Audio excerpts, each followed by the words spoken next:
এবার ভারতে বাংলাভাষী মুসলিম ও বিভিন্ন জাতিগোষ্ঠীর উপর নিপীড়নের অভিযোগ, জাতিসংঘের গভীর উদ্বেগ, আর এই উদ্বেগের বিপরীতে কড়া জবাব ভারতের। সুধী শ্রোতা, আসসালামু আলাইকুম।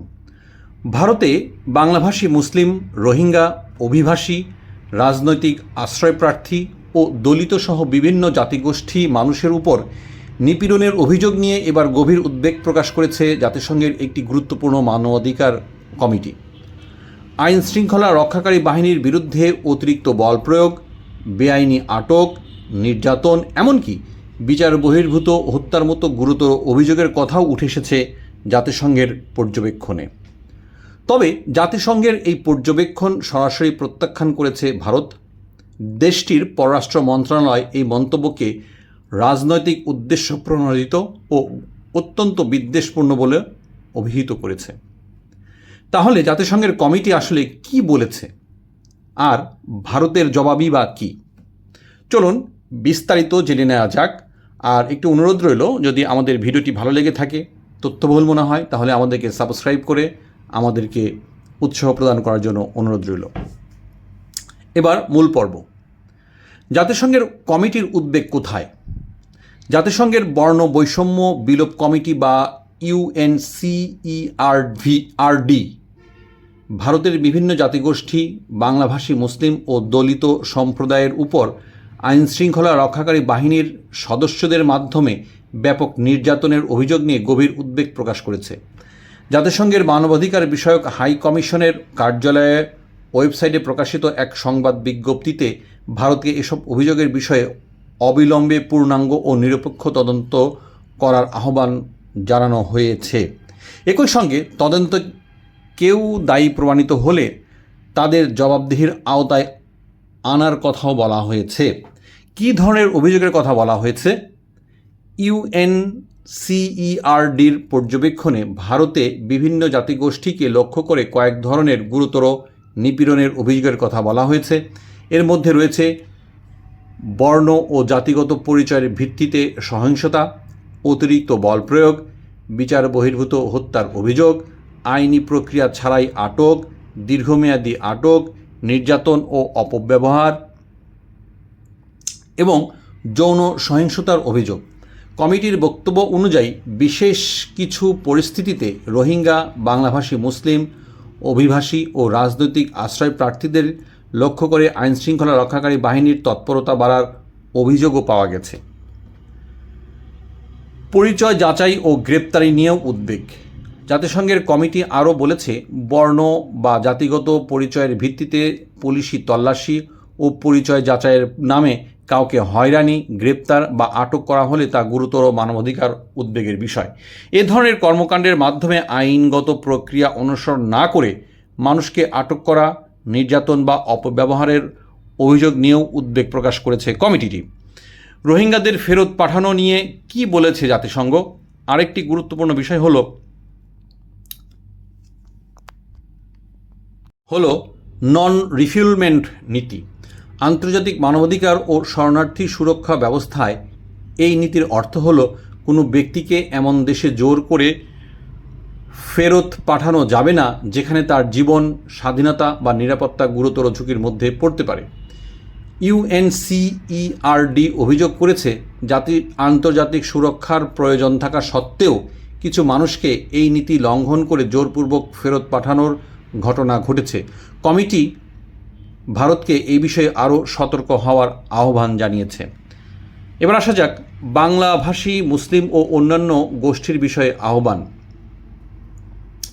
জাতিসংঘের বর্ণ বৈষম্য বিলোপ কমিটি ভারতকে রোহিঙ্গা, বাংলাভাষী মুসলিম, অভিবাসী ও রাজনৈতিক আশ্রয় প্রার্থীদের বিরুদ্ধে বৈষম্য বন্ধে কার্যকর পদক্ষেপ নেওয়ার আহ্বান জানিয়েছে। একই সঙ্গে বিদ্বেষমূলক বক্তব্য, ঘৃণামূলক প্রচারণা ও বৈষম্যমূলক কর্মকাণ্ড প্রতিরোধের উপরও গুরুত্ব আরোপ করা হয়েছে। কমিটির পক্ষ থেকে এসব জাতিগোষ্ঠীর অধিকার রক্ষা করা, নির্বিচারে বহিষ্কার বন্ধ এবং আন্তর্জাতিক সুরক্ষার প্রয়োজন রয়েছে এমন ব্যক্তিদের ক্ষেত্রে নন রিফিউলমেন্ট নীতি মেনে চলার আহ্বানও জানানো হয়েছে। সুধী শ্রোতা, এবার আসা যাক UNCERD কি। এখানে একটি বিষয় জানা অত্যন্ত গুরুত্বপূর্ণ, সেটা হচ্ছে UNCERD হলো জাতিসংঘের বর্ণ বৈষম্য বিলোপ কমিটি।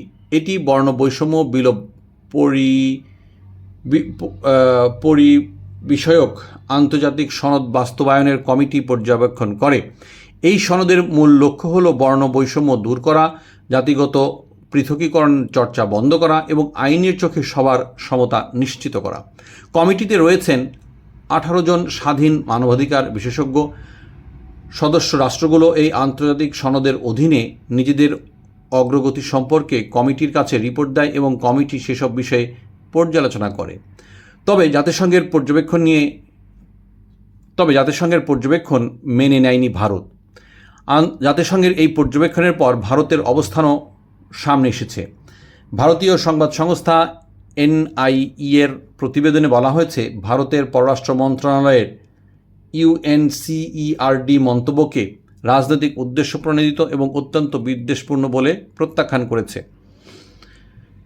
ভারতের বক্তব্য হলো, সুইজারল্যান্ডের জেনেভায় 11 ও 12 আগস্ট অনুষ্ঠিত ভারতের 11তম পর্যায়ক্রমিক পর্যালোচনার সময় দেশটি তার অবস্থান বিস্তারিতভাবে তুলে ধরেছে।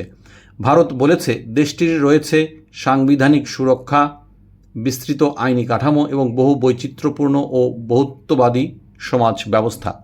পাশাপাশি অনগ্রসর ও পিছিয়ে থাকা জনগোষ্ঠীর সুরক্ষা ভারত যে বিভিন্ন উদ্যোগ নিয়েছে সেগুলোর কথাও পর্যালোচনা প্রক্রিয়ায় তুলে ধরা হয়েছে বলে জানিয়েছেন দেশটির পররাষ্ট্র মন্ত্রণালয়। তাহলে সামনে কি? একদিকে জাতিসংঘের বর্ণ বৈষম্য বিলোপ কমিটি ভারতের বিভিন্ন জাতিগোষ্ঠীর অধিকার ও আইন শৃঙ্খলা রক্ষাকারী বাহিনীর কর্মকাণ্ড নিয়ে গুরুতর উদ্বেগ প্রকাশ করেছে।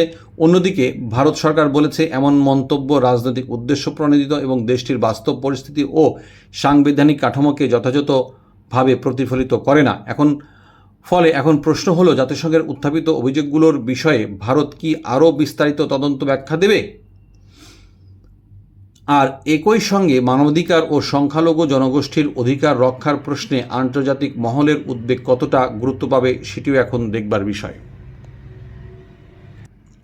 সুধী শ্রোতা, এবার জানাবো শেষ কথা। ভারত দক্ষিণ এশিয়ার অন্যতম বৃহৎ ও বৈচিত্র্যপূর্ণ দেশ। দেশটির অভ্যন্তরীণ মানবাধিকার পরিস্থিতি নিয়ে জাতিসংঘের মতো আন্তর্জাতিক প্রতিষ্ঠানের পর্যবেক্ষণ যেমন গুরুত্বপূর্ণ, তেমনি ভারতের নিজস্ব অবস্থান ও প্রত্যাখ্যানের বক্তব্যকেও আলোচনায় অংশ দিতে হবে। তাই পুরো বিষয়টি বুঝতে হলে জাতিসংঘের পর্যবেক্ষণ এবং ভারতের সরকারি বক্তব্য দুই দিকেই বিবেচনা নেওয়া জরুরি।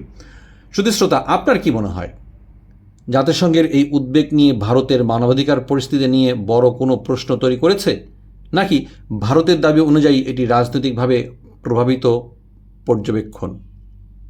হ্যাঁ, আমরা আপনার মতামত কমেন্টে জানতে পারেন বা আমরা জানতে চাই। ভিডিওটি ভালো লাগলে লাইক, শেয়ার এবং এমন আরও তথ্যভিত্তিক ভিডিও পেতে আমাদের চ্যানেলটি এখনই সাবস্ক্রাইব করুন। সবাই ভালো থাকবেন। ধন্যবাদ। আসসালামু আলাইকুম।